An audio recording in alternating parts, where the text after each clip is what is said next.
Hello friends, good afternoon. তো বন্ধুরা কেমন আছো? আশা করছি ভালো আছো। আমিও তোমাদের আশীর্বাদে ভালো আছি। তো বন্ধুরা দেখো, কালকেরে চলে এসেছিলাম কর্মবাড়ি থেকে, তো আবারও আজকেরে যাচ্ছি। তার কারণ কেন জানো তো? আমি কালকেরে চলে এসেছি আর ওরা রাগারাগি করছিল, তো আমাকে আবার সকালে ফোন করে ডাকছে। তো আমি বাড়ির সমস্ত কাজকর্ম সেরে নিয়ে তো আমি আবার চলে এলাম। তো এখন বাজে 1:30। তো দেখো এই যে চলে এসেছি, আজকের শ্রাদ্ধ। আর এই দেখো সব শ্রাদ্ধ শুরু হয়ে গেছে। আর দেখো এখানে কতকগুলো ব্রাহ্মণ শ্রাদ্ধ করছে। দেখো বন্ধুরা, যেখানেই শ্রাদ্ধ শুরু করেছে তারই এক পাশে স্মরণ সেবাটা বসিয়েছে। তো দেখছো রজনীগন্ধায় সাজিয়ে দিয়েছে। তো উঠানেই বেদি বানানো হয়েছে। আর দেখছো এখানেই হোমযজ্ঞ শুরু করে দিয়েছে। আর চারিপাশে ঠাকুরের ছবি দিয়েছে, রাধা মাধবের, শিব দুর্গার, তো আরও অন্যান্য ঠাকুরের ছবি আছে, চারিপাশে ঝুলিয়ে দিয়েছে। আর সংস্কৃতি ভাষায় লিখে দিয়েছে হরে কৃষ্ণ হরে রাম, রাম রাম হরে হরে। তো দেখো কত দর্শক দেখছে, আমরাও সঙ্গে দেখছিলাম। আর ওই যে দেখছো সংস্কৃতিতে লেখা আছে। তো বন্ধুরা, আমার একটা জিনিস বড়ই খারাপ লাগছে, কি জানো তো?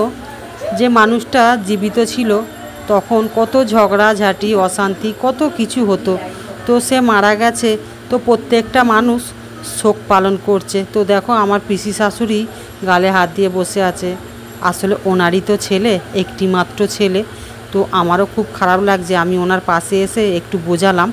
তো তারপরে দেখো হোমের কাজটা হয়ে এসছে। আর এই যে দুই ছেলে, দুই বৌমা সংকল্প করছে। তো দেখো ওদেরও খুব কষ্ট হচ্ছে, বাবাকে সারা জীবনের মতো হারিয়ে ফেললো। ভগবানের কি পরিহাস! জন্ম হলেই মৃত্যু হবে। কার কখন মৃত্যু, কোথায় মৃত্যু কেউ জানে না। কিভাবে যে মৃত্যু হবে কেউ বলতে পারবে না, একমাত্র ভগবানই বলতে পারবে। বিষয় আশায় সম্পত্তি, ছেলে, সংসার সবই আমার আমার চোখ বন্ধ হয়ে গেলে তখন সব কোথায় পড়ে থাকবে। এটাই হচ্ছে ভগবানের লীলা খেলা। দেখো বন্ধুরা, এদের সংকল্পটা কমপ্লিট হয়ে গেছে। তো এইবারে এখানে বরণ করছে হোমেতে। তো দেখো একদিকে কীর্তন হচ্ছে আর একদিকে হোম হচ্ছে। তো একটা জিনিস এখানে ভালো দেখতে লাগছে, এই যে ফুলের প্যান্ডেলটা, তো এত সুন্দর করে সাজিয়েছে বেদিটা। তো আমার তো খুব পছন্দ হয়েছে। তো দেখো বন্ধুরা, এখানে সমস্ত কিছু কমপ্লিট হয়ে গেছে। এবারে আসছে মন্দির। তো এদের এখানে শ্রাদ্ধের কিন্তু বিভিন্ন রকম নিয়ম আছে, সেগুলোই তোমাদের কাছে তুলে ধরলাম। তো তোমরা একটু দেখো, বুঝতে পারবে। তো দেখো এই যে মন্দিরগুলো সাজিয়ে নিয়েছে। তো এগুলো সংকল্প সেরে নিয়ে যাবে শ্মশানে দিতে। তো শ্মশানটা কাছাকাছি। যিনি মারা গেছেন তেনার থেকে যারা ছোট ছোট ভাগনা ভাগ্নি, বোন ভাই আছে, তারাই যাচ্ছে আত্মার শান্তি কামনা করতে। তো আমি প্রথমেই বললাম যে এদের শ্রাদ্ধের নিয়মগুলো সম্পূর্ণ আলাদা।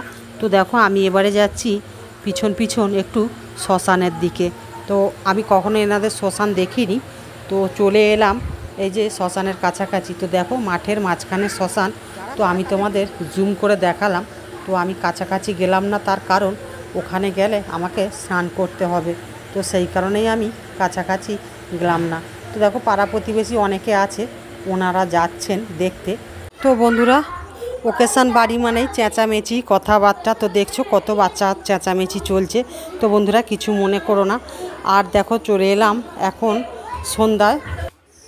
দেখো এদিকে কালকের খাওয়া দাওয়া আছে, সেই কারণে এই যে সবজি কাটা চলছে।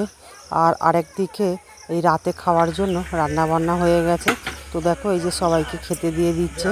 তো বন্ধুরা ভিডিওটা আজ এই পর্যন্ত, টাটা।